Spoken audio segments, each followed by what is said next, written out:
Bill T was born a slave on a plantation in 1833. Even as a little boy he had a special way with animals. He could soothe and he could cure just about any creature. After Bill grew up and slaves were freed, he became a veterinarian. He was called Doc T. Most of his patients were horses. In those days horses did the howling, pulling and tearing, and they were often abused. Few people realized that animals had feelings. Bill believed in treating every animal with kindness. "Put down your whip," he would say to a farmer trying to get his tired horse to move. Bill stroked the spot on the animal's neck, where its mother had once nuzzled. All creatures like kindness, Bill advised. His method worked, his reputation spread. Doc created a medicine called Keystone Liniment. It worked on colic, lameness, cramps, and headaches in both humans and animals. His liniment made him rich. Doc bought a hotel and a restaurant. After he bought a racetrack, he wanted to own the fastest horse in the country. One day he heard that a circus was selling its animals. Doc went to see if a racer was among them. He noticed a beautiful mare with distinctive profile. An Arabian, Doc thought. Arabians were known for speed and intelligence, but she looked frightened. There were marks on her flanks where she had been whipped. Doc bought her for $40. Doc loved his new horse Loretta. She was the smartest horse he'd ever known. He found a champion stallion to father her foal. Then he waited for his future champion to be born. But the new foal had twisted legs and mottled, homely coat. Doc thought the foal was too weak to survive, so he called him plain old Jim T. Worse, the birth used up Loretta's strength. Doc tried desperately to save her, but Loretta died. Doc's heart closed shut with grief. No one could console him, not even his dogs, who waited for Doc to throw a stick for them to fetch. Meanwhile, little Jim T tried desperately to stand on his crooked legs. His bright black eyes begged Doc not to lose hope in him. One day Doc felt a nudge on his shoulder. It was Jim T with a stick in his mouth. "You want to play fetch?" Doc smiled for the first time in weeks. He threw the stick and Jim stumbled after it. The foal had never taken more than 2 steps. Jim picked up the stick and tottered back. He trotted a few feet, offering the stick. He spread his lips in a grin. "You are trying to cheer me up, aren't you?" Doc said. After Doc and the dogs went inside his house, he heard a loud knocking on the front door. It was Jim. "Okay, Jim, you win," Doc said. He made Jim a bed on the floor of the spare room. The coat slept there every night until he was too big for the doorways and too heavy for the floorboards. Then Doc took his own bed out to the barn. Almost everything Doc did, Jim tried to do too.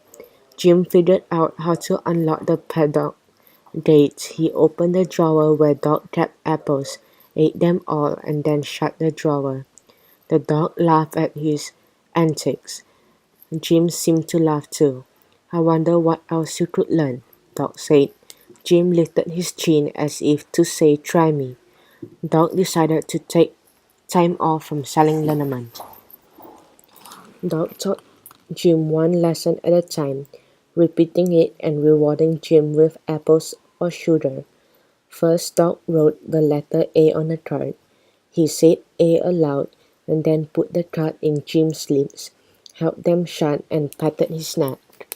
It took many months, but Doc never lost patience. Finally, when Doc asked Jim to fetch the A, Jim did it. They proceeded to B, then to C, until Jim knew the whole alphabet. In the following years, Jim learned to count and picked out the primary colors. One day, Jim added an subject. Sharp track. Don't try. Jim, we should go on the road. People will be amazed by how much you know. They will see that animals have feelings, and it is wrong to make them suffer. Wonder if Jim can do that in front of strangers. One of Doc's farmhands said. Might just be sensing what you want him to do, not learning at all. Doc knew that Jim had truly been educated. He arranged for a show to prove it. At first, audiences couldn't believe their eyes, but soon they were gasping and cheering. Jim T loved being the star of the show. The bigger the audience, the more he had it up. Jim spelled made change from a cash register, danced to music, and bowed to ladies in the audience, flicking his tail and grinning. Jim and Doc traveled to fairs, small town theaters, and big city arenas. But one day Doc saw a newspaper headlines. Is horses' intelligence a fraud? The story asked. How could a little old black man with no education teach a dumb animal to do those things? The next day there were hecklers in the audience. This is all a trick, one shouted.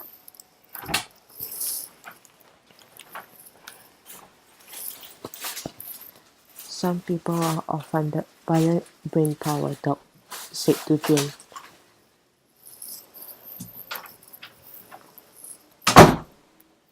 But children believe in you. Doc asked the local board of education to close the schools for a day so that every child in town could come to the show. The board replied, we can't close our school for horse shows or monkey shows. The insult made Doc more determined. Jim, we have to find a sponsor.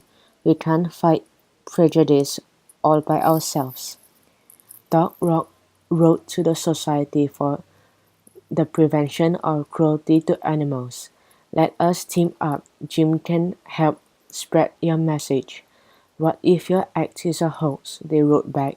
People already call us foolish for teaching kindness to animals.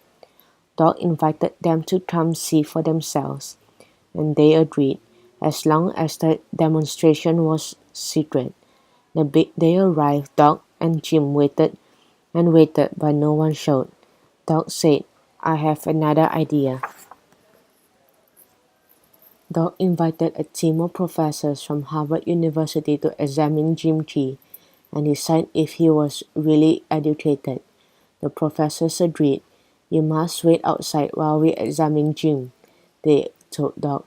They let Jim inside and shut the door. Doc waited patiently. A crowd gathered. Hours later, the doors opened. The professors announced their findings. It is not a hoax, Jim answered all of our questions. He can read, spell, do arithmetic, and identify colors entirely as a result of his education. Every newspaper carried the story Jim T educated by kindness. The Society for the Prevention of Cruelty to Animals agreed to sponsor Jim T's performances. After the show, thousands of school children signed a pledge that said, I promise to treat animals with kindness. For 9 years, Doc and Jim T traveled the country in a custom railroad car.